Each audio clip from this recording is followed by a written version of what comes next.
ಗಿಳಿಮರಿ ಇರುತ್ತೆ.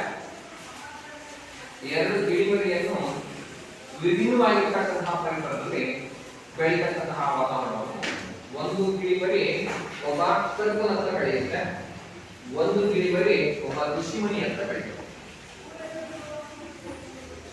ಕಟಕನ ಹತ್ರ ಬೆಳೆದಿರ್ತಕ್ಕಂತಹ ಗಿಳಿಯನ್ನು ತಕ್ಕೊಂಡಿರ್ತಪ್ಪ ಅಲ್ಲಿ ವಾತಾವರಣ, ಅಲ್ಲಿ ಪರಿಸರ ಹೇಗಿರುತ್ತೆ ಅಂದ್ರೆ ನಿರಂತರವಾಗಿ ಒಬ್ಬ ಕಟಕ ಏನ್ ಮಾಡ್ತಾನೆ, ತನ್ನ ಮಾಂಸದಂಗೆಯಲ್ಲಿ ಇರ್ತಕ್ಕಂಥ ಪ್ರಾಣಿಗಳನ್ನ, ಕುರಿ ಆಗಿರ್ಬೋದು, ಮೇಕೆ ಆಗಿರ್ಬೋದು, ಅವನ್ನ ಕಟ್ ಮಾಡ್ತಾನೆ. ಅದು ಹಿಡ್ಕೊಂಬ ಕರಿ, ಹಿಡ್ಕೊಂಬ ಒಡಿ, ಹಿಡ್ಕೊಂಬ ಕಟ್ ಮಾಡುವಂತ ಮಾತುಗಳನ್ನೇ, ಪದಗಳನ್ನೇ ಅಲ್ಲಿನ ಪರಿಸರ ನಿರಂತರವಾಗಿ ರಕ್ತದ ಮೇಲೆ ಅದು ನಿರಂತರವಾಗಿರ್ತಕ್ಕಂಥ ಜೀವನ ನಡೀತಾ ಇರುತ್ತೆ. ಅವ್ರ ಲೈಫ್ ಅನಿವಾರ್ಯ. ಆಗ ಇನ್ನೊಂದು ಗಿಳಿಮರಿ ಏನಿರುತ್ತೆ, ಆ ಗಿಳಿಮರಿ ಒಬ್ಬ ಋಷಿಮುನಿ ಅಂತ ಬೆಳೀತಾರೆ. ಅವರ ಆಶ್ರಮಕ್ಕೆ ಹಲವಾರು ಜನ ಸಾಧುಗಳು, ಸಂತರು,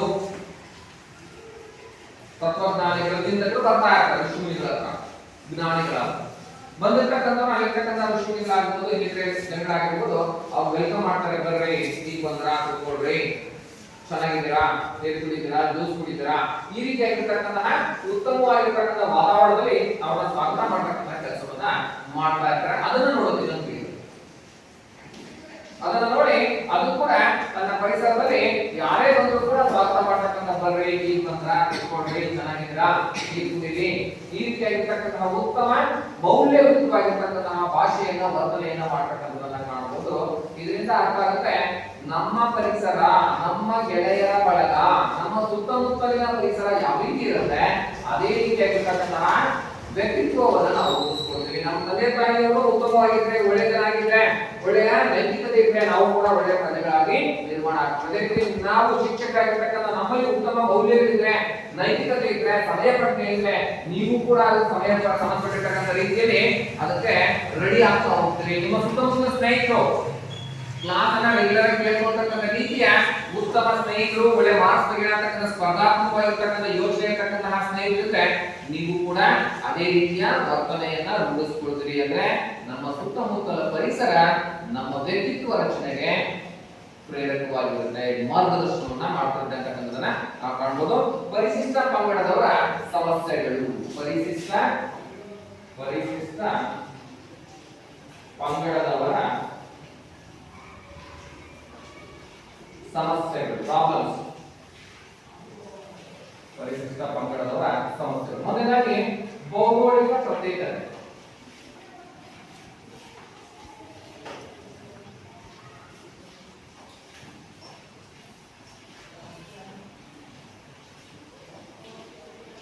ಭೌಗೋಳಿಕ ಪ್ರತ್ಯೇಕತೆಯ ಸಮಸ್ಯೆ. ಭೌಗೋಳಿಕ ಪ್ರತ್ಯೇಕತೆಯ ಸಮಸ್ಯೆ ಏನಪ್ಪ? ಭೌಗೋಳಿಕ ಪ್ರತ್ಯೇಕತೆಯ ಸಮಸ್ಯೆ ಅಂದ್ರೆ ನಾವು ಇದಕ್ಕೊಂದು ಅಧ್ಯಯನವನ್ನ ಮಾಡಿದ್ವಿ.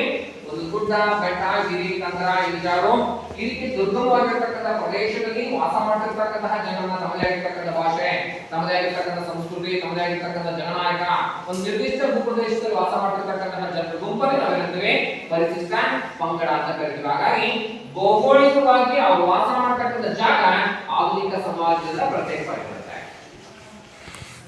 ಭೌಗೋಳಿಕವಾಗಿ ಆಧುನಿಕ ಸಮಾಜ, ಆಧುನಿಕ ಗ್ರಾಮಗಳಿಂದ, ಆಧುನಿಕ ನಗರಗಳಿಂದ ಅತ್ಯಂತ ದೂರದ ದುರ್ಗಮ ಪ್ರದೇಶದಲ್ಲಿ ಬುಡಕಟ್ಟು ಜನ ವಾಸವನ್ನ ಮಾಡ್ತಾರೆ. ಹಾಗಾಗಿ ಅವರಿಗೆ ಯಾವುದೇ ರೀತಿಯಾಗಿರ್ತಕ್ಕಂತಹ ಸವಲತ್ತುಗಳನ್ನ ಕಲ್ಪಿಸಲಿಕ್ಕೆ ಸಾಧ್ಯ ಆಗಲ್ಲ. ಒಂದು ಶಾಲೆ ಕಟ್ಟಕ್ಕಾಗಲ್ಲ, ಅವ್ರ ಸ್ಥಳದಲ್ಲಿ ಒಂದು ಹಾಸ್ಪಿಟಲ್ ಕಟ್ಟಕ್ಕಾಗಲ್ಲ, ಒಂದು ರಸ್ತೆ ಮಾಡಕ್ಕಾಗಲ್ಲ, ಒಂದು ಬ್ಯಾಂಕ್ ಅನ್ನು ನಿರ್ಮಾಣ ಮಾಡಲಿಕ್ಕೆ ಸಾಧ್ಯ ಆಗಲ್ಲ, ಒಂದು ಲೈಬ್ರರಿಯನ್ನ, ಒಂದು ಪಾರ್ಕ್ ಅನ್ನ, ಒಂದು ಆಲಿಟೇರಿಯನ್ನ, ಹೀಗೆ ಯಾವುದೇ ಆಧುನಿಕ ಸಮಾಜದ ಸವಲತ್ತನ್ನು ನೀಡಲಿಕ್ಕೆ ಸಾಧ್ಯ ಆಗಲ್ಲ. ಕಾರಣ ಭೌಗೋಳಿಕವಾಗಿ ಪ್ರತ್ಯೇಕ, ಸಪರೇಟ್ ಆಗಿರ್ತಕ್ಕಂತಹ ಜಾಗದಲ್ಲಿ ವಾಸವನ್ನ ಮಾಡ್ತಾರೆ. ಎರಡನೇದಾಗಿ ಸಾಂಸ್ಕೃತಿಕ ಸಮಸ್ಯೆ ಅಂತ ಹೇಳಿ.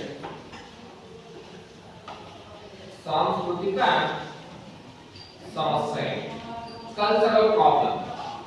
ಅಂದ್ರೆ ಬುಡಕಟ್ಟು ಜನ ಈ ಮೊದಲು ನೂರಾರು ವರ್ಷಗಳಿಂದ ತಮ್ಮದೇ ಆಗಿರ್ತಕ್ಕಂಥ ರೀತಿಯ ಸಾಂಸ್ಕೃತಿಕ ಆಚರಣೆಯನ್ನ, ತಮ್ಮ ಉಡುಗೆ ತೊಡುಗೆ, ಆಹಾರ, ಹಬ್ಬ, ಹರಿದಿನ, ಸಮುದಾಯ, ನಂಬಿಕೆ ಇವುಗಳೊಂದಿಗೆ ಜೀವನವನ್ನ ಮಾಡ್ತಾರೆ. ಪ್ರಕೃತಿಯ ವಸ್ತುಗಳನ್ನ ಆರಾಧನೆ ಮಾಡ್ತಾರೆ. ಯಾವುದೋ ಒಂದು ಕಲ್ಲನ್ನ, ಮರವನ್ನ, ಗಿಡವನ್ನ, ಬಳ್ಳಿಯನ್ನ ಅಥವಾ ಈ ರೀತಿಯಾಗಿರ್ತಕ್ಕಂಥ ಪ್ರಾಣಿ ಪಕ್ಷಿಗಳನ್ನ ಆರಾಧನೆ ಮಾಡೋದ್ರ ಮೂಲಕ ತಮ್ಮ ದೈವವನ್ನ ಕಾಣ್ತಾ ಇದ್ರು. ಹಬ್ಬ ಹರಿದಿನಗಳನ್ನ ಮಾಡ್ತಾ ಇದ್ರು, ಮಹೋತ್ಸವಗಳನ್ನ ಮಾಡ್ತಾ ಇದ್ರು. ಇತ್ತೀಚೆಗೆ ಏನಾಯ್ತಂದ್ರೆ ಆಧುನಿಕ ಸಮಾಜದ ಸಂಪರ್ಕದ ಬೆಳವಣಿಗೆಯಿಂದ ಆಧುನಿಕ ಸಮಾಜದ ಸಂಪರ್ಕದ ಬೆಳವಣಿಗೆಯಿಂದ ಅನ್ಯ ಧರ್ಮೀಯರು ಆ ಬುಡಕಟ್ಟು ಜನರನ್ನ ತಮ್ಮ ಧರ್ಮಕ್ಕೆ ಬರ್ರಿ ಅಂತ ಪ್ರೇರೇಪಣೆ ಮಾಡ್ಲಿಕ್ಕೆ, ಒತ್ತಾಯ ಮಾಡ್ಲಿಕ್ಕೆ, ಅವ್ರು ಬೆಳಲಿಕ್ಕೆ ಹೋಗ್ಲಿಕ್ಕೆ ಸ್ಟಾರ್ಟ್ ಮಾಡ್ತಾ ಹೋದ್ರು.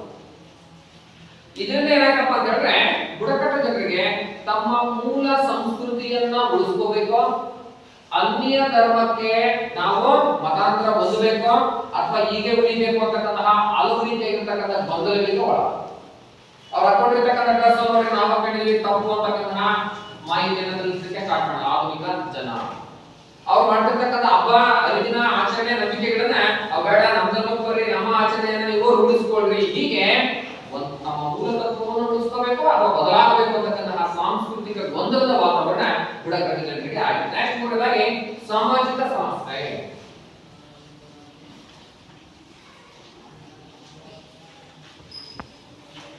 ಸಾಮಾಜಿಕ ಸಮಸ್ಯೆ ಈ ಮೊದಲು ಬುಡಕಟ್ಟು ಜನ ಸಮಾಜದಲ್ಲಿ ಬದುಕಬೇಕಾದ್ರೆ ಯಾವುದೇ ತಾರತಮ್ಯ ಇರಲಿಲ್ಲ, ನೋ ಪ್ರಾಬ್ಲಮ್.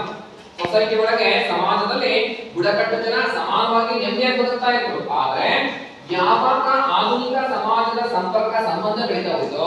ಬುಡಕಟ್ಟು ಜನರಲ್ಲಿ ಮೇಲು ಕೀಳು, ನಮ್ಮ ಜಾತಿ ಇದೆಯಲ್ಲ ಅಂದ್ರೆ ಬುಡಕಟ್ಟು ಜನರಲ್ಲಿ ಸಮಾನತೆ ಇರ್ತಲ್ಲ, ಆದ್ರೆ ಆಧುನಿಕ ಸಮಾಜದ ಸಂಪರ್ಕದಿಂದ ಬುಡಕಟ್ಟು ಜನರಲ್ಲೂ ಕೂಡ ಮೇಲು ಕೀಳು, ಸ್ಪೃಶ್ಯ ಅಸ್ಪೃಶ್ಯ, ಬಡವ ಶ್ರೀಮಂತ, ಅದರ ಜೊತೆಗೆ ಹಲವಾರು ಸಾಮಾಜಿಕ ಅನಿಷ್ಟ ಆಚರಣೆಗಳು ಕೂಡ ಬುಡಕಟ್ಟು ಜನರ ಜೀವನದಲ್ಲಿ ಎಂಟ್ರಿ ಆಗ್ತಾ ಹೋದವು ಆಧುನಿಕ ಸಮಾಜದ ಸಂಪರ್ಕದಿಂದ. ಉದಾಹರಣೆಗೆ ಜಾತೀಯತೆ, ಉದಾಹರಣೆಗೆ ವರದಕ್ಷಿಣ ಆಧುನಿಕ ಸಮಾಜದಲ್ಲಿದೆ, ಅದು ಕೂಡ ವರದಕ್ಷಿಣ ಕಿರುಕುಳ ಅಂತಕ್ಕಂಥ ಆಚರಣೆ ಆಯ್ತು. ಹೆಣ್ಣು ಗಂಡು ಮೊದಲಿರಲಿಲ್ಲ, ಆಧುನಿಕ ಸಮಾಜದಿಂದ ಹೆಣ್ಣು ಗಂಡು. ಬಾಲ್ಯ ವಿವಾಹ, ಪರದಾ ಪದ್ಧತಿ, ಬಸವಿ ಪದ್ಧತಿ, ಮೂರ್ತಿ ಪೂಜಾ ಆಚರಣೆ, ಹೀಗೆ ಅನೇಕ ಸಾಮಾಜಿಕ ಅನಿಷ್ಟ ಆಚರಣೆಗಳು ಕೂಡ ಆಧುನಿಕ ಸಮಾಜವನ್ನು ನೋಡಿ ಬುಡಕಟ್ಟು ಜನ ಅದೇ ರೀತಿಯಾಗಿರ್ತಕ್ಕಂಥ ಆಚರಣೆಯನ್ನ ತಮ್ಮ ಜೀವನದಲ್ಲಿ ಅಳವಡಿಕೆ ಮಾಡ್ಕೊಳ್ಳಿಕ್ಕೆ ಸ್ಟಾರ್ಟ್ ಮಾಡಿದ್ರಿಂದ ಬುಡಕಟ್ಟು ಜನರಲ್ಲಿ ಅಸ್ಪೃಶ್ಯತೆ ಆಚರಣೆ ಬಂತು, ಮೇಲು ಕೀಳು ಅಂತಕ್ಕಂಥ ಆಚರಣೆ ಬಂತು, ಹೆಣ್ಣು ಗಂಡು ಅಂತಕ್ಕಂಥ ಆಚರಣೆ ಬಂತು, ಬಾಲ್ಯ ವಿವಾಹ ಬಂತು, ಪರದಾ ಪದ್ಧತಿ ಅಂತಕ್ಕಂಥ ಆಚರಣೆ ಬಂತು. ಹೀಗೆ ಹಲವು ರೀತಿಯಾಗಿರ್ತಕ್ಕಂಥ ಸಾಮಾಜಿಕ ಅನಿಷ್ಟಗಳಿಂದ ಬುಡಕಟ್ಟು ಜನ ಸಮಸ್ಯೆಯನ್ನು ಎದುರಿಸ್ತಕ್ಕಂಥ ಸನ್ನಿವೇಶ ನಿರ್ಮಾಣ. ನೆಕ್ಸ್ಟ್ ಆಗಿ ಆರ್ಥಿಕ ಸಮಸ್ಯೆ. ಆರ್ಥಿಕ ಸಮಸ್ಯೆ, ಆರ್ಥಿಕ ಸಮಸ್ಯೆ, ಎಕನಾಮಿಕ್ ಪ್ರಾಬ್ಲಮ್. ಬುಡಕಟ್ಟು ಜನ ತಮಗೆ ಬರ್ತಕ್ಕಂಥ ಆದಾಯ ಕಡಿಮೆ, ಅದು ಹಲವು ರೀತಿಯಾಗಿರ್ತಕ್ಕಂಥ ಸಮಸ್ಯೆಗಳಿಂದ ಬುಡಕಟ್ಟು ಜನರಿಗೆ ತೊಂದರೆಯಾಗಿ ಇನ್ನೂ ಕೂಡ ಆರ್ಥಿಕ ಹಿಂದುಳಿಯುವಿಕೆ ಅಂತಕ್ಕಂಥ ಹೆಚ್ಚು ಕಾಡ್ತಾ ಇದೆ. ನೀವು ಅಧ್ಯಯನವನ್ನು ಮಾಡಿದ್ರೆ ಬುಡಕಟ್ಟು ಜನರ ಭೂಮಿ ಅನ್ಯರಿಗೆ ಹಸ್ತಾಂತರ ಆಗ್ತಾ ಇತ್ತು. ಯಾಕಪ್ಪ ಅಂದ್ರೆ ಬುಡಕಟ್ಟು ಜನರ ಭೂಮಿ ಅವರ ಹೆಸರಲ್ಲಿ ಇರಲಿಲ್ಲ. ಬುಡಕಟ್ಟು ಜನರ ಭೂಮಿ ಅವರ ಹೆಸರಲ್ಲಿ ಇರಲಿಲ್ಲ. ಇದರಿಂದ ಏನಾಗ್ತಿತ್ತು, ಅವರ ಭೂಮಿ ಬೇರೆಯವರಿಗೆ ಹಸ್ತಾಂತರ ಆಗ್ತಾ ಇತ್ತು. ಉದಾಹರಣೆಗೆ ನಾವೆಲ್ಲ ಶ್ರೀರೇಶ್ 100 ಕೋಟಿ ರೂಪಾಯಿ ದುಡ್ಡಿದೆ ನಮ್ಮ ಹತ್ರ, ಸರ್ಕಾರಕ್ಕೆ ನಾವು ಟ್ಯಾಕ್ಸ್ ಕಟ್ತೀವಿ, ಸ್ವಾಮಿ ಇಂತ ಜಾಗ ಕೊಡ್ರಿ, ನಾವು ಕೈಗಾರಿಕೆ ಕಟ್ತೀವಿ, ಆಯ್ತು ಪಾಪ ಕಟ್ಟು. ಅಲ್ಲಿರ್ತಕ್ಕಂಥ ಬುಡಕಟ್ಟು ಜನರನ್ನ ಒಕ್ಕಲೆಬ್ಬಿಸ್ತಾರೆ. ಸರ್ಕಾರ ಅಲ್ಲಿ ಯಾವ ವಿದ್ಯುತ್ ಶಕ್ತಿ ಯೋಜನೆಯನ್ನ, ನೀರಾವರಿ ಯೋಜನೆಯನ್ನ, ಯಾವ ಅಭಯಾರಣ್ಯ ಯೋಜನೆಯನ್ನ, ಹೀಗೆ ಯಾವುದಾದರೂ ಒಂದು ಯೋಜನೆಯನ್ನ ಅಂದ್ಕೊಂಡಾಗ ಬುಡಕಟ್ಟು ಜನ ಅಲ್ಲಿರ್ತಾರಲ್ಲ ಅವ್ರನ್ನ ಒಂದ್ ಕಡೆಯಿಂದ ಇನ್ನೊಂದ್ ಕಡೆಗೆ ಒಕ್ಕಲೆಬ್ಬಿಸ್ತಕ್ಕಂಥ ಪ್ರಯತ್ನ ನಡೀತಾರೆ. ಹೀಗಾಗಿ ಬುಡಕಟ್ಟು ಜನರ ಭೂಮಿ ಅನ್ಯರಿಗೆ ಟ್ರಾನ್ಸ್ಫರ್ ಆಗ್ತಾ ಇತ್ತು. ಅವ್ರು ಅಂದ್ಕೊಂಡಿದ್ರು ಶತಮಾನಗಳಷ್ಟು ಹಳೆಯದಿಂದ ನಮ್ಮ ಪೂರ್ವಜರು ಈ ಭೂಮಿಯನ್ನ ಅನುಭವಿಸ್ಕೊಂಡು ಬಂದಿದ್ದಾರೆ, ಇದು ನಮ್ಮದು ಅಂತಕ್ಕಂಥ ಭಾವನೆ. ಆದ್ರೆ ರೆಕಾರ್ಡ್ಸ್ ಮಾಡ್ಕೊಂಡಿರ್ಲಿಲ್ಲ ಅವರು, ಅವ್ರ ಹೆಸರಿಗೆ ಯಾವುದೇ ಪಾಣಿ ಆಗ್ಲಿ ಅಥವಾ ಪತ್ರ ಹಾಕಿ ಇರ್ಲಿಲ್ಲ. ಅವ್ರು ಅಂದ್ಕೊಂಡಿದ್ರು, ನಂಬಿದ್ರು ಇದು ನಮ್ದೇ ಭೂಮಿ, ಈ ಕಾಡು ನಮ್ದೇ ಅಂತಕ್ಕಂಥ ನೆಮ್ಮದಿ ಜೀವನ ಮಾಡೋ ಜೊತೆಗೆ ಇದೇನಾಯ್ತು ಅಂದ್ರೆ ಸವಾಲಾಗಿ ಪರಿಣಮಿಸ್ತಾ ಹೋಗುತ್ತೆ. ಅದೇ ರೀತಿ ಮುಂದೆ ಸಾಲಬಾಧೆ ಅಥವಾ ಋಣಭಾರ ಅಂತಕ್ಕಂಥದ್ದು ಸವಾಲಾಗ್ತಾ ಇದೆ. ಸಾಲಬಾಧೆ ಅಥವಾ ಋಣಭಾರ ಅಂತಕ್ಕಂಥದ್ದು ಅಂದ್ರೆ ಬುಡಕಟ್ಟು ಜನ ತಾವು ಮಾಡಿರ್ತಕ್ಕಂತಹ ಅಲ್ಪ ಸ್ವಲ್ಪ ಸಾಲವನ್ನ ತೀರಿಸಲಿಕ್ಕೆ ಆಗದೆ ಹಲವಾರು ಒತ್ತಡಕ್ಕೊಳಗಾಗ್ತಿದ್ದಾರೆ. ತಮ್ಮಲ್ಲಿರ್ತಕ್ಕಂತಹ ಬೆಲೆ ಮಾಡತಕ್ಕಂಥ ವಸ್ತುಗಳನ್ನ ಅವ್ರಿಗೆ ಕೊಡ್ತಾರೆ, ತಮ್ಮಲ್ಲಿರ್ತಕ್ಕಂಥ ಅಲ್ಪ ಸ್ವಲ್ಪ ಜಮೀನನ್ನು ಕೂಡ ಅವ್ರಿಗೆ ಅಡಮಾನ ಇರ್ತಕ್ಕಂಥ ಸನ್ನಿವೇಶವನ್ನು ನಾವು ಕಾಣಬಹುದು. ಅಥವಾ ಜೀವ ಪೂರ್ತಿ ಅವರ ಹೊಲಗಳಲ್ಲಿ ಅವರ ಮನೆಯಲ್ಲಿ ಇರ್ತಕ್ಕಂಥ ಸನ್ನಿವೇಶ ನಿರ್ಮಾಣ ಆಗಿದೆ ಸಾಲಬಾಧೆ. ಅದಕ್ಕೆ ಅರಣ್ಯ ಕಾರ್ಯಾಚರಣೆಯಲ್ಲಿ ಬುಡಕಟ್ಟು ಜನರಿಗೆ ಶೋಷಣೆ ಆಗ್ತಾ ಇದೆ. ಅಧ್ಯಯನವನ್ನು ಮಾಡಿದ್ರೆ ಅರಣ್ಯ ಕಾರ್ಯಾಚರಣೆಗೆ ಅರಣ್ಯದಲ್ಲಿ ಕಾರ್ಯಾಚರಣೆ ಮಾಡ್ತಾರೆ. ಯಾವುದಾದ್ರೂ ಒಂದು ರೀತಿಯಾಗಿರ್ತಕ್ಕಂತಹ ವಿಶೇಷವಾಗಿರ್ತಕ್ಕಂಥ ಪ್ಲಾನ್ ಅಂದ್ರೆ ವೀರಪ್ಪನನ್ನ ಇಳಿತಕ್ಕಂಥ ಯೋಜನೆ ಆಗಿರ್ಬೋದು, ನಕ್ಸಲ್ ಅನ್ನ ದಮನ ಮಾಡ್ತೀವಿ ಅಂತಕ್ಕಂತಹ ಕಾರ್ಯಾಚರಣೆಗಳಾಗಿರ್ಬೋದು, ಅಥವಾ ಅಭಯಾರಣ್ಯ ಯೋಜನೆಗಳಾಗಿರ್ಬೋದು, ವಿದ್ಯುತ್ ಶಕ್ತಿ ಯೋಜನೆಗಳಾಗಿರ್ಬೋದು, ಡ್ಯಾಮ್ ನಿರ್ಮಾಣ ಮಾಡತಕ್ಕಂಥ ಯೋಜನೆಗಳಾಗಿರ್ಬೋದು, ಇವೆಲ್ಲವುಗಳ ಕಾರ್ಯರೂಪದ ಸನ್ನಿವೇಶದಲ್ಲಿ ಸಂದರ್ಭದಲ್ಲಿ ಬುಡಕಟ್ಟು ಜನರನ್ನ ಶೋಷಣೆ ಮಾಡತಕ್ಕಂಥ ಸನ್ನಿವೇಶ ನಿರ್ಮಾಣ ಆಗಿದೆ. ನೀವು ಮಾಹಿತಿ ಕೊಡಿ ನಮಗೆ ಕಳ್ಳರ ಬಗ್ಗೆ ಅಥವಾ ನಕ್ಸಲ್ಸ್ ಬಗ್ಗೆ ಅಥವಾ ವೀರಪ್ಪನ ಸಹಚರರ ಬಗ್ಗೆ ಅಥವಾ ಆನೆ ಮೂವ್ಮೆಂಟ್, ಆನೆಯನ್ನ ರೆಸ್ಕ್ಯೂ ಮಾಡತಕ್ಕಂಥ ಸನ್ನಿವೇಶ ಆಗಿರ್ಬೋದು, ಕಾಡು ಪ್ರಾಣಿಗಳನ್ನ ರೆಸ್ಕ್ಯೂ ಮಾಡತಕ್ಕಂಥ ಸನ್ನಿವೇಶಗಳಾಗಿರ್ಬೋದು. ಈ ಎಲ್ಲ ಸಂದರ್ಭದಲ್ಲಿ ಒಂದ್ ಕಡೆ ಕಳ್ಳಕಾಕರಿಂದ, ಇನ್ನೊಂದ್ ಕಡೆ ಸರ್ಕಾರದ ಆಡಳಿತ ವ್ಯವಸ್ಥೆಯಿಂದ ಬುಡಕಟ್ಟು ಜನರ ನೆಮ್ಮದಿಯ ಜೀವನಕ್ಕೆ ಕೊಳ್ಳಿರ್ತಕ್ಕಂತಹ ಪ್ರಯತ್ನ ಆಗಿರ್ತಕ್ಕಂಥ ಸನ್ನಿವೇಶವನ್ನು ನಾವೆಲ್ಲರೂ ಕೂಡ ಕಾಣಬಹುದು. ಹೀಗಾಗಿ ಬುಡಕಟ್ಟು ಜನರಿಗೆ ಹಲವಾರು ಸರ್ಕಾರದ ಯೋಜನೆಗಳಿಂದ ಏನು ಟ್ರೆಸ್ ಪಾಸ್ ಅಂತಕ್ಕಂಥದ್ದು ಆಗ್ತಾ ಇದೆ, ಶೋಷಣೆ ಆಗ್ತಾ ಇದೆ. ಮುಂದುವರಿದ ಅಧ್ಯಯನವನ್ನು ಮಾಡಿದ್ರೆ ಆಧುನಿಕ ಬೇಸಾಯ ಪದ್ಧತಿ ಇಲ್ಲ ಅಂದ್ರೆ ಸಾಂಪ್ರದಾಯಿಕವಾಗಿರ್ತಕ್ಕಂಥ ಬೇಸಾಯ ಪದ್ಧತಿಯನ್ನೇ ಬುಡಕಟ್ಟು ಜನ ಅನುಸರಣೆಯನ್ನ ಮಾಡ್ತಾರೆ. ಇದರಿಂದ ಏನಾಗುತ್ತೆ, ಅವರು ಆರ್ಥಿಕವಾಗಿ ಹಿಂದುಳಿತಾ ಇದ್ದಾರೆ. ಅಂದ್ರೆ ಆದಾಯ ಕಡಿಮೆ. ನಾನು ಹೇಳಿದೆ, ಅವರು 10 ಚೀಲ ಇಳುವರಿ ಬರ್ತಕ್ಕಂತಹ ಬೀಜವನ್ನ ನಾಟಿ ಮಾಡಲ್ಲ, ಕೇವಲ ಎಕರೆಗೆ 1 ಚೀಲ ಅಥವಾ 2 ಚೀಲ ಮಾತ್ರ ಇಳುವರಿ ಬರ್ತಕ್ಕಂತಹ ಬೀಜವನ್ನ ಬಿತ್ತುತ್ತಾರೆ. ಇದರಿಂದ ಏನಾಗುತ್ತೆ, ಅವರ ಆದಾಯ ಕಡಿಮೆ ಆಗ್ತಾ ಹೋಗುತ್ತೆ.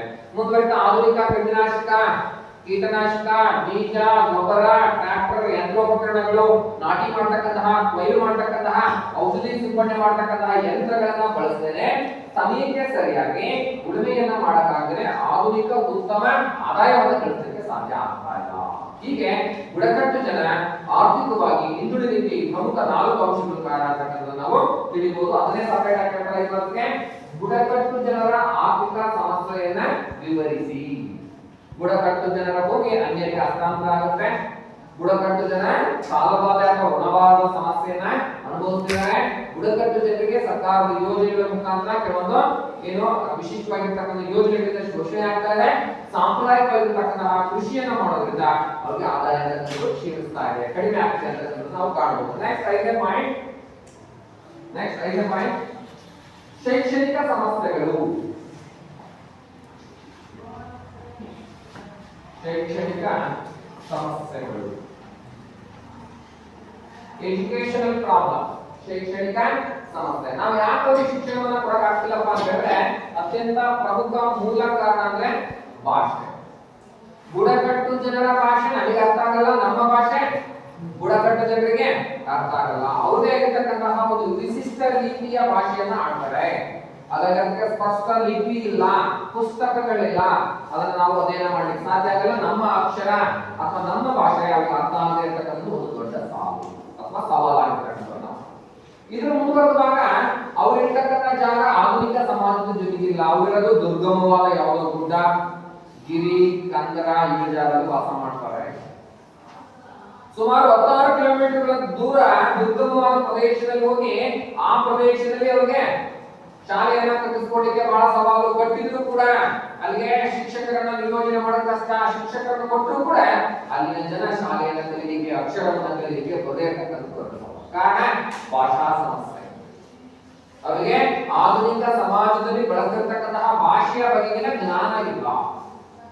ಹೀಗಾಗಿ ಬುಡಕಟ್ಟು ಜನ ವಾಸ ಮಾಡ್ತಿರ್ತಕ್ಕಂತಹ ಸ್ಥಳಗಳಲ್ಲಿ ಸೂಕ್ತವಾದ ಶಾಲೆಯಾಗಲಿ, ಶಿಕ್ಷಕರಾಗಲಿ, ಗ್ರಂಥಾಲಯಗಳಾಗಲಿ, ಪಠ್ಯಪುಸ್ತಕಗಳಾಗಲಿ, ಅವರಿಗೆ ಬೇಕಾಗಿರ್ತಕ್ಕಂಥ ಶೈಕ್ಷಣಿಕ ಚಟುವಟಿಕೆಗೆ ಪೂರಕವಾದ ವಾತಾವರಣ ನಿರ್ಮಾಣ ಮಾಡಲಿಕ್ಕೆ ಸಾಧ್ಯ ಆಗ್ತಾ ಇಲ್ಲ. ಕಾರಣ ಅವರು ಆಧುನಿಕ ಸಮಾಜದಿಂದ ದೂರ ಇದ್ದಾರೆ. ಈ ಎಲ್ಲ ಹಿನ್ನೆಲೆಯಲ್ಲಿ ಬುಡಕಟ್ಟು ಜನ ಇವತ್ತು ಕೂಡ ಶೈಕ್ಷಣಿಕವಾಗಿ ಹಿಂದುಳಿದಿದ್ದಾರೆ. ಕಾರಣ ಅವರು ಹೊರ ವಾಸ ಮಾಡ್ತಾರೆ, ಭೌಗೋಳಿಕವಾದ ಪ್ರತ್ಯೇಕವಾಗಿರ್ತಕ್ಕಂಥ ಜಾಗದಲ್ಲಿ.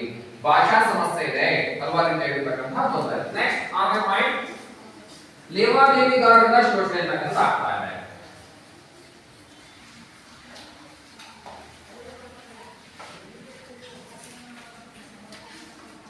ಲೇವಾದೇವಿಗಾರರಿಂದ ಶೋಷಣೆ ಆಗ್ತದೆ. ಲೇವಾದೇವಿಗಾರರು ಯಾರಪ್ಪ ಅಂದ್ರೆ ದುಡ್ಡನ್ನ ಕೊಡ್ತಕ್ಕಂಥ, ಬಡ್ಡಿ ಸಾಲ ಕೊಡ್ತೀವಿ ಅಂತಾರಲ್ಲ ಅಂತವ್ರನ್ನ ಲೇವಾದೇವಿಗಾರ ಅಂದ್ರೆ.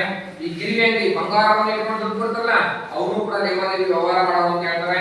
ಚೀಟಿ ವ್ಯವಹಾರ, ಗಿರಿವಿ ಅಂಗಡಿ, ಇವೆಲ್ಲವೂ ಕೂಡ ಲೇವಾದೇವಿ ವ್ಯವಹಾರ ಮಾಡ್ತಕ್ಕಂಥವ್ರು. ಅಂದ್ರೆ ದುಡ್ಡಿರ್ತಕ್ಕಂತಹ ಸಾಹುಕಾರ ಜನ ಅವರು ಬಡ್ಡಿಯನ್ನ ಬರ್ಲಿಕ್ಕೆ ಅಥವಾ ಬಡ್ಡಿಗೋಸ್ಕರ ದುಡ್ಡನ್ನು ಕೊಡ್ತಾರೆ. ಇಂಥವರಿಂದ ಬುಡಕಟ್ಟು ಜನರಿಗೆ ಶೋಷಣೆ ಆಗ್ತಾ ಇದೆ, ಸಮಸ್ಯೆ ಆಗ್ತಾ ಇದೆ, ಸವಾಲು ಆಗ್ತಾ ಇದೆ. ಏನಾಗುತ್ತೆ ಅಂತಕ್ಕಂಥ 4 ಪಾಯಿಂಟ್ ಕೊಟ್ಕೊಡ್ರಿ. ಮೊದಲನೇದಾಗಿ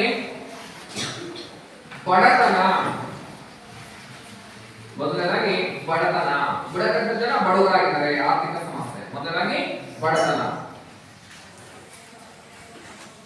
ಎರಡನೇದಾಗಿ ಸಾಲ ನೀಡುವ ಪಟ್ಟಿಯಲ್ಲಿ ದೋಷಗಳು, ಪದ್ಧತಿಯಲ್ಲಿ.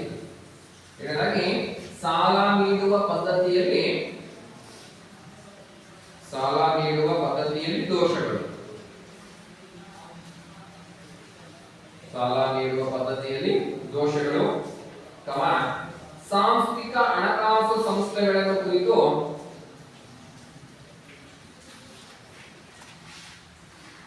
ಸಾಂಸ್ಥಿಕ ಹಣಕಾಸು ಸಂಸ್ಥೆಗಳನ್ನು ಕುರಿತು ಮತ್ತು ಕಾನೂನಾತ್ಮಕ ಸಂರಕ್ಷಣೆಗಳ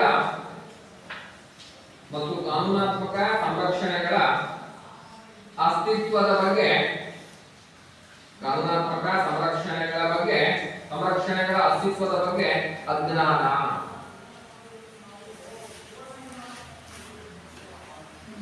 ನೆಕ್ಸ್ಟ್ ಪಾಯಿಂಟ್, ಹಣಕಾಸು ಸಂಸ್ಥೆಗಳ ಮೂಲಕ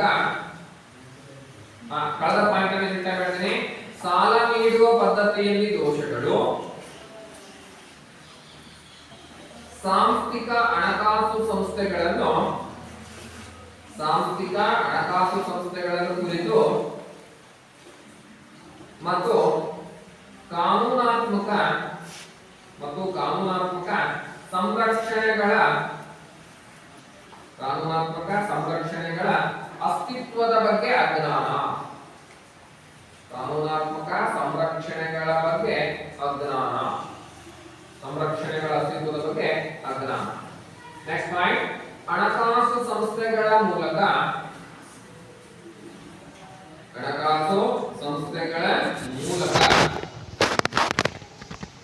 ಸಾಲ ಪಡೆಯಲು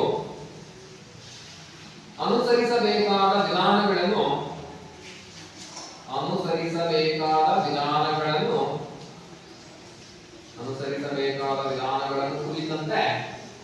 ವಿಧಾನಗಳನ್ನು ಕುರಿತಂತೆ ಅರಿವಿಲ್ಲದಿರುವಿಕೆ.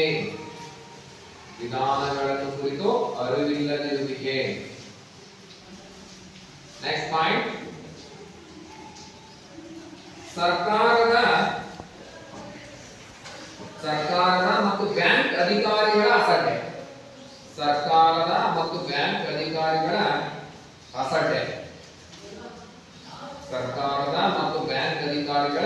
ಅಸಡ್ಡೆ. ನೆಗ್ಲಿಜೆನ್ಸಿ. ನೆಕ್ಸ್ಟ್ ಲಾಸ್ಟ್ ಪಾಯಿಂಟ್, ಸರ್ಕಾರದ ಮತ್ತು ಬ್ಯಾಂಕ್ ಅಧಿಕಾರಿಗಳ ಅಸಡ್ಡೆ. ನೆಕ್ಸ್ಟ್ ಪಾಯಿಂಟ್, ಯಾವ ಭದ್ರತೆಯೂ ಇಲ್ಲದೆ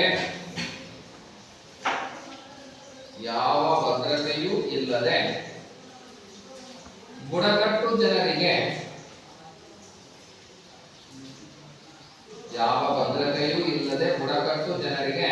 ಸಾಲ ಕೊಡಲು ಖಾಸಗಿ ಲೇವಾದೇವಿಗಾರರಿಗೆ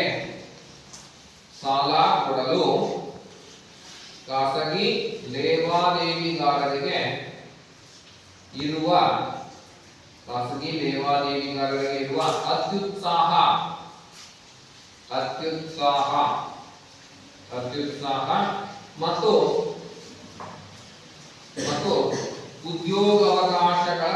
ಅತ್ಯುತ್ಸಾಹ ಮತ್ತು ಉದ್ಯೋಗಾವಕಾಶಗಳ ಕೊರತೆ.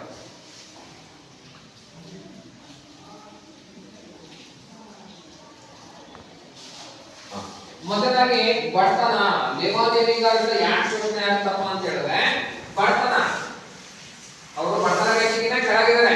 ಬಡತನ ಇದ್ದ ತಕ್ಷಣ ಏನ್ ಮಾಡ್ತಾರೆ, ಲೇವಾದೇವಿಗಾರರ ಹೋಗಿ ಸಾಲ ಬರ್ತಾರೆ. ಸಾಲ ಬಂದು ಬಡ್ಡಿ ಜನಕವಾಗಿ ಅವ್ರನ್ನ ಶೋಷಣೆ ಆಗ್ತಾರೆ. ಸಾಲ ನೀಡುವ ಪದ್ಧತಿಯಲ್ಲಿ ದೋಷಗಳು ಮತ್ತು ಆ ಸಾಂಸ್ಥಿಕ ವ್ಯವಸ್ಥೆಯ ಬಗ್ಗೆ ಅಜ್ಞಾನ.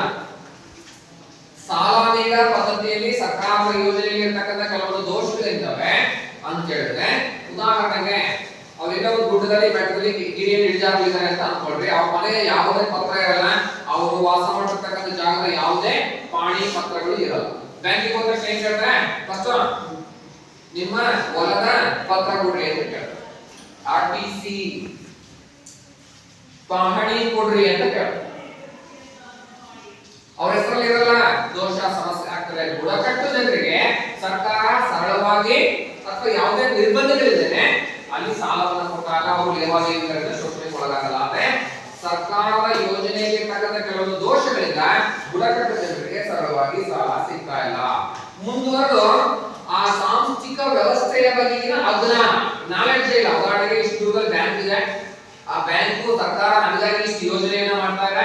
ಸರ್ಕಾರ ಬುಡಕಟ್ಟು ಜನರಿಗಾಗಿ ವಿಶೇಷವಾಗಿ ನಮಗಾಗಿನೇ ಸ್ಪೆಷಲ್ ಆಗಿ ಯೋಜನೆಯನ್ನ ಸಾಲವನ್ನ ಯೋಜನೆ ಇದೆ ಅಂತಕ್ಕಂಥ ಜ್ಞಾನನೇ ಇಲ್ಲ, ಅದ್ರ ಬಗ್ಗೆ ಅರಿವು ಅಂತಕ್ಕಂಥದ್ದಿಲ್ಲ. ಮುಂದುವರೆದು ಕಾನೂನಾತ್ಮಕವಾಗಿರ್ತಕ್ಕಂಥ ಜ್ಞಾನ, ಉದಾಹರಣೆಗೆ ಅವರು ಬೆನಿಫಿಟ್ ಅನ್ನ ಪಡ್ಕೊಂಡಿದ್ದಾರೆ, ಬೆನಿಫಿಟ್ ಪಡ್ಕೊಂಡು ಏನೋ ಹರಾಸ್ಮೆಂಟ್ಸ್ ಆಗ್ತದೆ, ಆ ಹರಾಸ್ಮೆಂಟ್ ಇಂದ ಹೊರಬರಲಿಕ್ಕೆ ಯಾವ ರೀತಿಯಾಗಿರ್ತಕ್ಕಂತಹ ಯೋಜನೆ ಪ್ಲಾನ್ ಅನ್ನ ಮಾಡಬೇಕು ಅಂತಕ್ಕಂಥ ನಾಲೆಡ್ಜ್ ಇದೆ. ಇರೋದ್ರಿಂದ ಖಾಸಗಿ ಲೇವಾದೇವಿಗಾರರಿಗೆ ಶೋಷಣೆಗೊಳಗಾಗಿ ಬುಡಕಟ್ಟು ಜನ ದೊಡ್ಡ ಸವಾಲನ್ನ ಸಮಸ್ಯೆಯನ್ನು ಎದುರಿಸುತ್ತಾರೆ. ಮುಂದುವರಿದ ಹಣಕಾಸು ಸಂಸ್ಥೆಗಳ ಮೂಲಕ ಸಾಲ ಪಡೆಯಲು ಅನುಸರಿಸಬೇಕಾದ ವಿಧಾನಗಳನ್ನು ಕುರಿತಂತೆ ಅರಿವಿಲ್ಲದಿರುವಿಕೆ. ನೋಡ್ರಿ, ಬ್ಯಾಂಕ್ಗಳ ಮೂಲಕ, ಸೊಸೈಟಿಗಳ ಮೂಲಕ, ಡಿಸಿಸಿ ಬ್ಯಾಂಕ್ಗಳ ಮೂಲಕ, ಈ ರೀತಿಯಾಗಿರ್ತಕ್ಕಂತಹ ವ್ಯವಸ್ಥೆಯ ಮೂಲಕ, ಸಹಕಾರಿ ಸಂಘಗಳ ಮೂಲಕ ಸಾಲ ಪಡಿಬೇಕು ಅಂತಕ್ಕಂಥ ಜ್ಞಾನನೇ ಇಲ್ಲ. ಅದರ ಬಗ್ಗೆ ಸ್ಪೆಸಿಫಿಕ್ ಆಗಿರ್ತಕ್ಕಂಥ ಯಾವುದೇ ನಾಲೆಡ್ಜ್, ಇನ್ಫಾರ್ಮೇಶನ್, ಮಾಹಿತಿ ಅಂತಕ್ಕಂಥದ್ದು ಇಲ್ಲದೆ ಇರೋದ್ರಿಂದ ಬುಡಕಟ್ಟು ಜನ ಹೋಗಿ ಇವ್ರ ಹತ್ರ ಸಾಲ ತಗೊಂಡು ಬಡ್ಡಿ ಕಟ್ತಾರೆ, ಹರಾಸ್ಮೆಂಟ್ಗೆ ಒಳಗಾಗ್ತಕ್ಕಂಥದ್ದನ್ನ ಕಾಣಬಹುದು. ಮುಂದುವರಿದ ಸರ್ಕಾರ ಮತ್ತು ಬ್ಯಾಂಕ್ ಅಧಿಕಾರಿಗಳ ಅಸಡ್ಡೆ. ಕೆಲವೊಮ್ಮೆ ಸರ್ಕಾರ ಆಗಿರ್ಬೋದು, ಕೆಲವೊಮ್ಮೆ ಬ್ಯಾಂಕ್ ಅಧಿಕಾರಿಗಳು ಅವ್ರಿಗೆ ಯಾವುದೇ ಡಾಕ್ಯುಮೆಂಟ್ಸ್ ಇಲ್ಲ, ಇದನ್ನೆಲ್ಲ ಅವ್ರಿಗೆ ಕೊಟ್ಟರೆ ವಾಪಸ್ ರಿಕವರಿ ಆಗಲ್ಲ, ಈ ರೀತಿ ನೆಗ್ಲಿಜೆನ್ಸಿ, ತಾತ್ಸಾರ ಮನೋಭಾವದ ಸರ್ಕಾರಿ ಅಧಿಕಾರಿಗಳು ಬುಡಕಟ್ಟು ಜನರಿಗೆ ಸಾಲವನ್ನು ನೀಡಲಿಕ್ಕೆ ಎದೆಹಾಕುವ ಮೂಲಕ ಅವ್ರು ಮತ್ತೆ ಖಾಸಗಿ ಲೇವಾದೇವಿಗಾರರು ಹೋಗಿ ಬಡ್ಡಿ ಸಾಲವನ್ನು ತಂದು ಹರಾಸ್ಮೆಂಟ್ ಒಳಗಾಗ್ತಕ್ಕಂಥದ್ದನ್ನು ನಾವು ಕಾಣಬಹುದು. ನೆಕ್ಸ್ಟ್ ಕ್ಲಾಸ್ನಲ್ಲಿ ಯಾವ ಭದ್ರತೆಯೂ ಇಲ್ಲದೆ ಬುಡಕಟ್ಟು ಜನರಿಗೆ ಸಾಲ ಕೊಡಲು ಖಾಸಗಿ ಲೇವಾದೇವಿಗಾರರಿರ್ತಕ್ಕಂಥ ಅತ್ಯುತ್ಸಾಹ.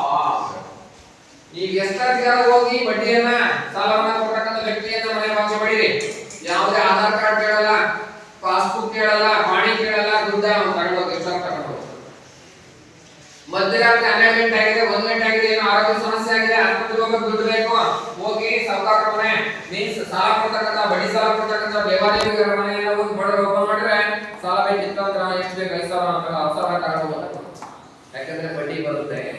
ಹೀಗೆ ಖಾಸಗಿ ಲೇವಾದೇವಿಗಾರರು ಯಾವುದೇ ರೀತಿಯಾಗಿರ್ತಕ್ಕಂತಹ ದಾಖಲೆಗಳಿಲ್ಲ, ಖಾಸಗಿ ಲೇವಾದೇವಿಗಾರರು ಯಾವುದೇ ರೀತಿಯಾಗಿರ್ತಕ್ಕಂಥ ದಾಖಲೆಗಳನ್ನ ಪಡ್ಕೊಳ್ದೇನೆ, ಡಾಕ್ಯುಮೆಂಟ್ಸ್ ಅನ್ನ ಇಸ್ಕೊಳ್ದೇನೆ ಅತ್ಯಂತ ಉತ್ಸಾಹದಿಂದ ಅವರೇ ಒಂದು ಮನೆ ಬಾಗಿಲು ತಂದುಕೊಂಡು ಹೋಗ್ತಾರೆ, ಕಾರಣ ಬಡ್ಡಿ ಬರುತ್ತಲ್ಲ. ಹೀಗಾಗಿ ಅತ್ಯುತ್ಸಾಹದಿಂದ ಖಾಸಗಿ ಲೇವಾದೇವಿಗಾರರು ಸಾಲವನ್ನು ಕೊಡ್ತಾರೆ, ಜನರಿಗೆ ಬುಡಕಟ್ಟು ಜನರಿಗೆ ಅತ್ಯಂತ ಉನ್ನತವಾಗಿರ್ತಕ್ಕಂತಹ ಉತ್ತಮವಾದ ಉದ್ಯೋಗ ಅವಕಾಶಗಳು ದೊರಕದೇ ಇರೋದ್ರಿಂದ ಬುಡಕಟ್ಟು ಜನ ಖಾಸಗಿ ಲೇವಾದೇವಿಗಾರರ ಹೋಗಿ ಸಾಲ ತಗೊಂಡು ಶೋಷಣೆಗೊಳಗಾಗಿ ಜೀವನದಲ್ಲಿ ಸಮಸ್ಯೆಯನ್ನು ಎದುರಿಸ್ತಾರೆ. ನೆಕ್ಸ್ಟ್ ಪಾಯಿಂಟ್, ಶಿಕ್ಷಣದ ಸಮಸ್ಯೆ, ಆರೋಗ್ಯ ಸಮಸ್ಯೆಗಳು.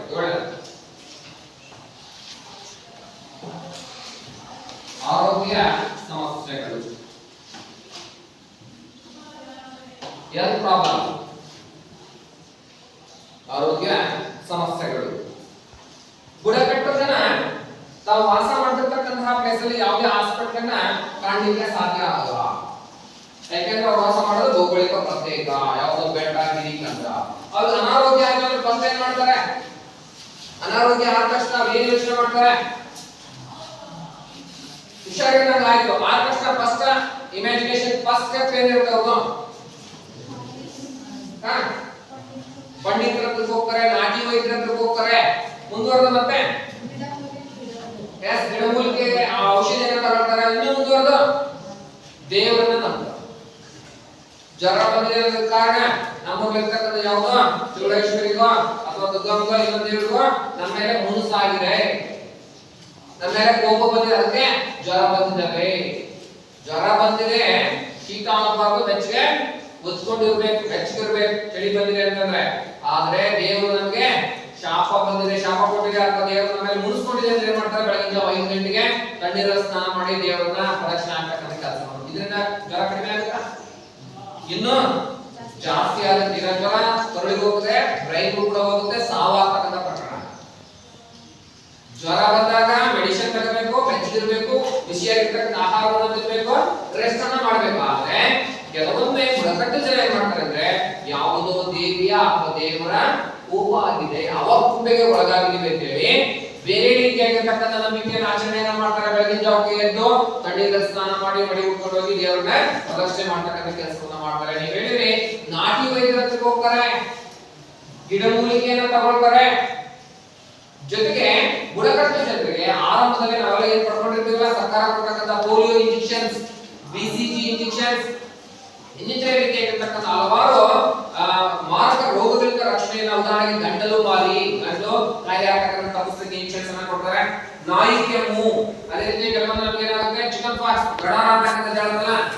ದೀರ್ಘಕಾಲದ ಇನ್ಶೂರೆನ್ಸ್ ಅನ್ನು ಕೊಡ್ತಾರೆ ಚಿಕ್ಕ ವಯಸ್ಸಲ್ಲಿ 3 ವರ್ಷ 5 ವರ್ಷ 10 ವರ್ಷ 12 ವರ್ಷ ಈ ನಿಗದಿತವಾಗಿರತಕ್ಕಂತಹ ವಯಸ್ಸಿನಲ್ಲಿ ಸರ್ಕಾರ ಉಚಿತವಾಗಿ ವ್ಯಾಕ್ಸಿನೇಷನ್ಸ್ ಅನ್ನು ಕೊಡುತ್ತೆ. ಆದ್ರೆ ಇವು ಯಾವುದನ್ನು ಕೂಡ ಸರಿಯಾಗಿ ತಗೊಂಡಿರಲ್ಲ. ಕಾರಣ ಭೌಗೋಳಿಕವಾಗಿ ಪ್ರತ್ಯೇಕವಾಗಿ ಯಾವುದೋ ಒಂದು ಗುಡ್ಡದಲ್ಲಿ ಇರ್ತಾರೆ, ಈ ಪೋಲಿಯೋ ಲಸಿಕೆ ಇದೆ ಇಲ್ಲಿ ಬರಲ್ಲ, ಅವರು ಯಾವುದೋ ಗುಡ್ಡದಲ್ಲಿ ಇರ್ತಾರೆ, BCG ಇಂಜೆಕ್ಷನ್ ಕೊಡ್ತೀವಿ ಬರಲ್ಲ, HPV ಕೊಡ್ತೀವಿ, ಗಂಟಲು ಮಾರಿ ಕೊಡ್ತೀವಿ, ಅಥವಾ ಚಿಕನ್ ಪಾಕ್ಸ್ ಗಡಾರ ಕೊಡ್ತೀವಿ, ಹೀಗೆ ಕರೋನಾ ಕೊಡ್ತೀವಿ, ಯಾವುದೋ ಒಂದು ಇಂಜೆಕ್ಷನ್ಸ್ ಅನ್ನು ಕೊಡ್ತೀವಿ ಫ್ರೀ ಆಗಿ ಅಂತ ಕೂಡ ಅವರು ಬಂದು ನಿಗದಿತವಾಗಿ ಚುಚ್ಚುಮದ್ದುಗಳನ್ನ ಕೊಡ್ಕೊಂಡಿರಲ್ಲ. ಹೀಗಾಗಿ ಬುಡಕಟ್ಟು ಜನ ಯಾವುದೇ ಕಾಯಿಲೆ ಬಂದರೂ ಕೂಡ ಹೆಚ್ಚಾಗಿ ಸಮಸ್ಯೆಯನ್ನ ಅಭಿವೃದ್ಧಿಯಾಗಿರ್ತಕ್ಕಂಥ ತೊಂದರೆಗಳನ್ನ ಅನುಭವಿಸಿರ್ತಕ್ಕಂಥ ನಾವು ಕಾಣುವುದು. ಇಷ್ಟು ಬುಡಕಟ್ಟು ಜನರ ಸಮಸ್ಯೆಗಳು. ನೆಕ್ಸ್ಟ್ ಹೆಡಿಂಗ್ ಬುಡಕಟ್ಟು ಕಲ್ಯಾಣದ 3 ದೃಷ್ಟಿಕೋನಗಳು. ಬುಡಕಟ್ಟು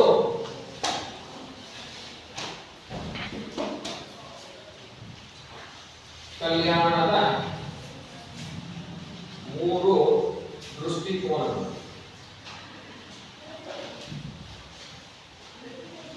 ಬುಡಕಟ್ಟು ಕಲ್ಯಾಣದ 3 ದೃಷ್ಟಿಕೋನಗಳು.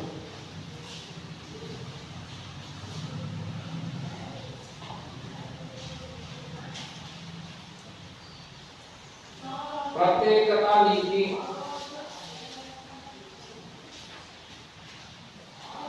ಸ್ವಾಂಗೀಕರಣ ನೀತಿ,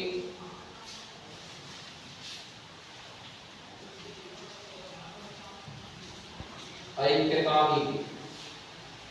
ಈ 3 ರೀತಿಯಾಗಿರ್ತಕ್ಕಂಥ ನೀತಿಗಳನ್ನ ವಿವಿಧ ಸಮಾಜಶಾಸ್ತ್ರಜ್ಞರು ಸರ್ಕಾರಕ್ಕೆ ನಿರ್ದೇಶನವನ್ನು ನೀಡಿದರು. ಈ ರೀತಿ ಬುಡಕಟ್ಟು ಜನರನ್ನು ಅಭಿವೃದ್ಧಿ ಮಾಡಬಹುದು. ಒಂದು ಪ್ರತ್ಯೇಕತಾ ನೀತಿಯನ್ನು ಅನುಸರಿಸಿ, ಸ್ವಾಂಗೀಕರಣ ನೀತಿಯನ್ನು ಅನುಸರಿಸಿ, ಐಕ್ಯತಾ ನೀತಿಯನ್ನು ಅನುಸರಿಸಿ.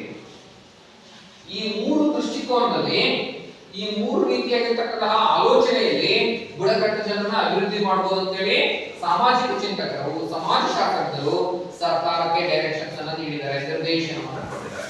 ಏನಪ್ಪ ಪ್ರತ್ಯೇಕತಾ ನೀತಿ ಅಂದ್ರೆ ಆ ಹೆಸರಲ್ಲಿ ಅವ್ರು ಏನ್ ಮಾಡ್ಬೇಕು, ಪ್ರತ್ಯೇಕವಾಗಿರ್ಬೇಕು ಅಂತ ಹೇಳ್ತಾರೆ. ಎಲ್ಲೆಲ್ಲಿದಾರಲ್ಲ ಪ್ರತ್ಯೇಕವಾಗಿ ಅಂದ್ರೆ ಬುಡಕಟ್ಟು ಜನ ಅವ್ರನ್ನ ಪ್ರತ್ಯೇಕವಾಗಿ ವಾಸ ಮಾಡಲಿಕ್ಕೆ ಅವಕಾಶವನ್ನ ಮಾಡ್ಕೊಂಡು ಅವ್ರ ನಮ್ಮ ಜೊತೆಗೆ ಕತ್ತಬಾರದು. ಅವ್ರನ್ನ ಪ್ರತ್ಯೇಕವಾಗಿ ಬದುಕಲಿಕ್ಕೆ ಅವಕಾಶವನ್ನ ಮಾಡಿಕೊಟ್ಟು ಬದುಕಲಿಕ್ಕೆ ನೀತಿಯನ್ನ ರೂಪಿಸಿ ಅವ್ರನ್ನ ಅಭಿವೃದ್ಧಿ ಮಾಡ್ಬೇಕು ಅಂತ ಹೇಳಿ ಕೆಲವೊಂದು ಸಮಾಜಶಾಸ್ತ್ರಜ್ಞರು ಹೇಳ್ತಾರೆ. ಪ್ರತ್ಯೇಕತಾ ನೀತಿ. ಇದೆರಡಾಗಿ ಸ್ವಾಂಗೀಕರಣ ನೀತಿ ಅಂತ ಹೇಳಿ. ಇದರಾಗಿ ಸ್ವಾಂಗೀಕರಣ ನೀತಿ ಅಂದ್ರೆ ಎಲ್ಲಿ ಬೇಕಾಗಿದಾರಲ್ಲ, ಗುಡ್ಡದಲ್ಲಿದಾರಲ್ಲ, ಅವ್ರನ್ನ ಅಲ್ಲೇ ಬಿಡಬಾರ್ದು, ಕರ್ಕೊಂಡ್ಬಂದು ಕಡ್ಡಾಯವಾಗಿ ನಮ್ಮ ಜೊತೆ ಮಾಡ್ಕೊಂಡು ಅವ್ರಿಗೆ ಕಡ್ಡಾಯವಾಗಿ ಕರ್ಕೊಂಡ್ಬಂದು ನಮ್ಮ ಪಕ್ಕದ ಮನೆ ಕಟ್ಟಿ ನಮ್ಮ ಜೊತೆಗೆ ಇಟ್ಕೋಬೇಕು. ನಮ್ಮ ಜೊತೆಗೆ ಇಟ್ಕೊಂಡು ನಮ್ಗೆ ಕೊಟ್ಟಾಗ ಎಲ್ಲ ಸೌಲಭ್ಯ ಅವ್ರಿಗೆ ಕೊಡ್ಬೇಕು ಅಂತ ಅಭಿವೃದ್ಧಿ ಮಾಡ್ಬೇಕು. ಬುಡಕಟ್ಟು ಜನರನ್ನ ಸ್ವಾಂಗೀಕರಣ ನೀತಿ, ಅವ್ರನ್ನ ಸ್ವಾಹ ಮಾಡ್ಕೋಬೇಕು, ಕರ್ಕೊಂಡ್ಬರ್ಬೇಕು ನಮ್ಮ ಜೊತೆಗೆ, ಆಧುನಿಕ ಸಮಾಜಕ್ಕೆ ಅವ್ರ ಇಟ್ಕೊಳ್ತಕ್ಕಂತಹ ಪ್ರಯತ್ನವನ್ನ ಮಾಡ್ಬೇಕು. ಆಗಿದ್ದಾಗ ಮಾತ್ರ ಅವರ ಅಭಿವೃದ್ಧಿ ಸಾಧ್ಯ ಅಂತ ಹೇಳಿ ಕೆಲವೊಂದು ಬುಡಕಟ್ಟು ಜನರನ್ನ ಅಧ್ಯಯನವನ್ನ ಮಾಡಿ ಕೆಲವೊಂದು ಸಮಾಜಶಾಸ್ತ್ರಜ್ಞರು ಮಾಡಿದ್ದಾರೆ.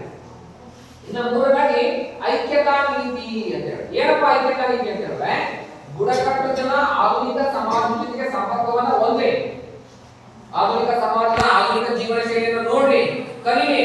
ಆದ್ರೆ ತಮ್ಮ ಮೂಲ ಸಾಮಾಜಿಕ ಜೀವನವನ್ನ, ತಮ್ಮ ಮೂಲ ಸಾಂಸ್ಕೃತಿಕ ಜೀವನವನ್ನ ಮಾಡಲಿಕ್ಕೆ ಯಾವುದೇ ತೊಂದರೆಯನ್ನ ಮಾಡಬಾರ್ದು. ಅಂದ್ರೆ ಇಲ್ಲಿ ಬಂದು ನೋಡ್ಕೊಂಡು ಹೋಗಿ ತಮ್ಮಷ್ಟಕ್ಕೆ ತಾವೇ ಚೇಂಜ್ ಆಗಿ ಬದಲಾವಣೆಯನ್ನ ಹೊಂದಿ ತಾವೇ ಪರಿವರ್ತನೆಯನ್ನು ಹೊಂದಲಿಕ್ಕೆ ಅವಕಾಶವನ್ನ ಮಾಡ್ಕೊಳ್ಬೇಕು ಅಂತ ಮಾಹಿತಿ ಇರುತ್ತೆ. ಇನ್ನೊಂದು ಬುಡಕಟ್ಟು ಜನರನ್ನ ಅಭಿವೃದ್ಧಿ ಮಾಡಲಿಕ್ಕೆ 3 ರೀತಿಯಾಗಿರ್ತಕ್ಕಂತಹ ನೀತಿಗಳನ್ನು ಅನುಸರಿಸಿ ಅಂತ ಹೇಳಿ ಸರ್ಕಾರಕ್ಕೆ ಸಾಮಾಜಿಕ ಚಿಂತಕರು ನಿರ್ದೇಶನವನ್ನು. ಮೊದಲಾಗಿ ಪ್ರತ್ಯೇಕತೆ ಅಂದ್ರೆ ಅವರನ್ನ ನಮ್ಮ ಜೊತೆ ಸೇರಿಸ್ಕೋಬಾರ್ದು, ಪ್ರತ್ಯೇಕವಾಗಿ ಎಲ್ಲ ಸವಲತ್ತುಗಳನ್ನ ಕೊಟ್ಟು ಅಭಿವೃದ್ಧಿ ಮಾಡಬೇಕು ಅಂತ ಹೇಳಿ. ಎರಡನೇ ಸ್ವಾಂಗೀಕರಣ, ಅವರನ್ನ ಕಡ್ಡಾಯವಾಗಿ ನಮ್ಮ ಜೊತೆ ಸೇರಿಸ್ಕೋಬೇಕು, ಅವ್ರಿಗೆ ಮನೆಯನ್ನ, ರಸ್ತೆಯನ್ನ, ಹಾಸ್ಪಿಟಲ್, ಎಜುಕೇಶನ್ ಎಲ್ಲದನ್ನ ಕೊಟ್ಟು ಅವರ ಅಭಿವೃದ್ಧಿ ಮಾಡಬೇಕು ಅಂತ ಹೇಳಿ ಹೇಳಿದ್ರು. ಮೂರನೇ ಹೇಳಿದ್ರೆ ಐಕ್ಯತಾ ನೀತಿ. ಐಕ್ಯತಾ ನೀತಿ ಅಂತ ಹೇಳಿದ್ರೆ ಆಧುನಿಕ ಸಮಾಜದ ಜೊತೆಗೆ ಸಂಪರ್ಕವನ್ನ ಮಾಡಲಿಕ್ಕೆ ಅವಕಾಶವನ್ನ ಕೊಟ್ಟು ತಮ್ಮ ಮೂಲ ಸಾಂಸ್ಕೃತಿಕ ಜೀವನವನ್ನು ಮುಂದುವರಿಸಿಕೊಳ್ಳಲಿಕ್ಕೆ ಅವಕಾಶವನ್ನು ನೀಡತಕ್ಕಂಥ ರೀತಿಯಲ್ಲಿ ಅಭಿವೃದ್ಧಿ ಮಾಡಿ ಅಂತ ಹೇಳಿ ತಿಳಿಸಿರ್ತಕ್ಕಂಥ ನಾವು ಕಾಣಬಹುದು. ನೆಕ್ಸ್ಟ್ ಹೆಡಿಂಗ್ ಬುಡಕಟ್ಟು ಪಂಚಶೀಲ ತತ್ವ. ಬುಡಕಟ್ಟು ಪಂಚಶೀಲ ತತ್ವಗಳು. ಪಂಚಶೀಲ, ಬುಡಕಟ್ಟು ಪಂಚಶೀಲ ತತ್ವಗಳು. ಪಂಚ ಅಂದ್ರೆ ಎಷ್ಟು? 5 ತತ್ವಗಳು ಅಂತ. ಇದನ್ನ ಜವಾಹರ್ಲಾಲ್ ನೆಹರು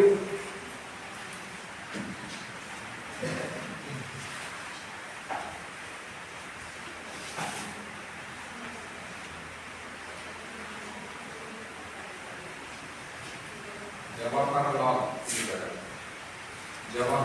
ನೆಹರು ಅವರು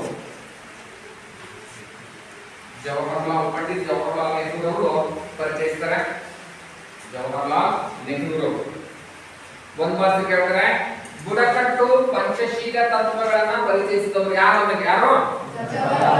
ಜವಾಹರಲಾಲ್ ನೆಹರು ಅವರು ಬುಡಕಟ್ಟು ಪಂಚಶೀಲ ತತ್ವಗಳನ್ನ ಪರಿಚಯಿಸಿದರು. ಒಂದ್ ಮಾತು ಬರುತ್ತೆ, ಪರೀಕ್ಷಾ ದೃಷ್ಟಿಯಿಂದ ಇಂಪಾರ್ಟೆಂಟ್.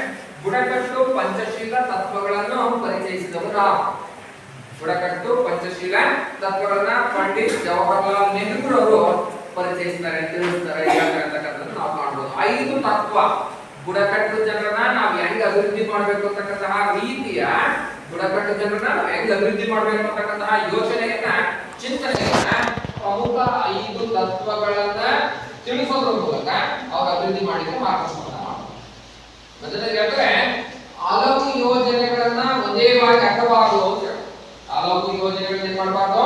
ಒಂದೇ ಬಾರಿ ಅಟ್ ಎ ಟೈಮ್ ಹಲವಾರು ರೀತಿಯಾಗಿರ್ತಕ್ಕಂಥ ಯೋಜನೆಗಳನ್ನ ಹಲವಾರು ರೀತಿಯಾಗಿರ್ತಕ್ಕಂಥ ಪ್ಲಾನ್ಗಳನ್ನ ಇಂಪ್ಲಿಮೆಂಟ್ ಮಾಡಬೇಡ್ರಿ. ಏನಾಗುತ್ತೆ ಹಲವು ಯೋಜನೆಗಳು ಒಂದೇ ಬಗ್ಗೆ ಯಾಕಂದ್ರೆ ಉದಾಹರಣೆಗೆ ಒಬ್ಬ ಬಡವ ಇದ್ದಾನೆ, ಅವನನ್ನ ಅಭಿವೃದ್ಧಿ ಮಾಡಬೇಕು ಅಂತ ಅನ್ಕೊಂಡ್ರೆ, ಉದಾಹರಣೆಗೆ ಒಂದು ಗ್ರಾಮ ಇದೆ, ಆ ಗ್ರಾಮವನ್ನ ಅಭಿವೃದ್ಧಿ ಮಾಡಬೇಕು ಅಂತ ಅನ್ಕೊಂಡ್ರೆ, ಅಭಿವೃದ್ಧಿ ಮಾಡಬೇಕು ಅಂದ್ರೆ ಒಂದೇ ದಿನ ಇರಬರ ಯೋಜನೆ ಎಲ್ಲ ಹಾಕೊಂಡ್ರೆ ಏನಾಗುತ್ತೆ? ಯಾವುದನ್ನು ಅವ್ನು ಪರ್ಫೆಕ್ಟ್ ಆಗಿ ಕೊಡೋಣ. ಉದಾಹರಣೆಗೆ ಸಾಲ ಕೊಡೋರು ಬರ್ತಾರೆ ಅಂತ ಅನ್ಕೊಂಡು, ಉದಾಹರಣೆಗೆ ಅವನ ದನಕರುಗಳಿಗೆ ವ್ಯಾಕ್ಸಿನೇಷನ್ ಕೊಡೋರು ಬರ್ತಾರೆ ಅಂತ ಅನ್ಕೊಂಡು, ಉದಾಹರಣೆಗೆ ಅವನ ಮಕ್ಕಳಿಗೆ ಅಥವಾ ಮನೆಗೆ ಜನಕ್ಕೆ ವ್ಯಾಕ್ಸಿನೇಷನ್ ಕೊಡೋಕೆ ಜನ ಬರ್ತಾರೆ, ಅಥವಾ ಅವನ ಹೆಸರಿಗೆ ಪಾಣಿಯನ್ನ ಮಾಡ್ಲಿಕ್ಕೆ ಬರ್ತಾರೆ. ಎಲ್ಲಿ ಹೋಗ್ಬೇಕು ಅವನು? ಹಾಗಾಗಿ ಬುಡಕಟ್ಟು ಜನರಿಗೆ ಅಭಿವೃದ್ಧಿಯನ್ನ ಮಾಡ್ಲಿಕ್ಕೆ ಯೋಜನೆಯನ್ನ ಹಮ್ಮಿಕೊಂಡ್ರೆ ಆ ಯೋಜನೆಗಳು ಹೆಂಗಾಗಿರ್ಬೇಕು? ಒಂದಾದ್ಮೇಲೆ ಒಂದು. ಇವತ್ತು ಫುಡ್ ಅಂಡ್ ಸಿವಿಲ್ ಸಪ್ಲೈ ಆಹಾರ ಮತ್ತು ನಾಗರಿಕ ಸರಬರಾಜು ಇಲಾಖೆಯಿಂದ ಗೋಧಿಯನ್ನ, ಅಕ್ಕಿಯನ್ನ, ಜೋಳವನ್ನ, ಇನ್ನಿತರೆ ದವಸ ಧಾನ್ಯಗಳನ್ನು ಫ್ರೀಯಾಗಿ ಕೊಡ್ಬೇಕು. ಎಲ್ಲ ಜನ ಬಂದು ತಗೊಂಡು ಹೋಗ್ತಾರೆ. ಓಕೆ, ನಾಳೆ ಬ್ಯಾಂಕ್ ಇಂದ ಸಾಲ ಸರಳವಾಗಿ ಬಡ್ಡಿ ರಹಿತವಾಗಿ ಸಾಲ ಕೊಡೋರು ಬಂದು ಎಲ್ಲ ಜನ ಕರೆಸಿ ಅವ್ರ ದಾಖಲೆಗಳನ್ನ ಇಸ್ಕೊಂಡು ಎಲ್ಲರಿಗೂ ಸಾಲವನ್ನ ಕೊಟ್ಟರೆ ಎಲ್ಲ ಜನ ಬರ್ತಾರೆ, ಸಾಲ ಇಸ್ಕೊಂಡು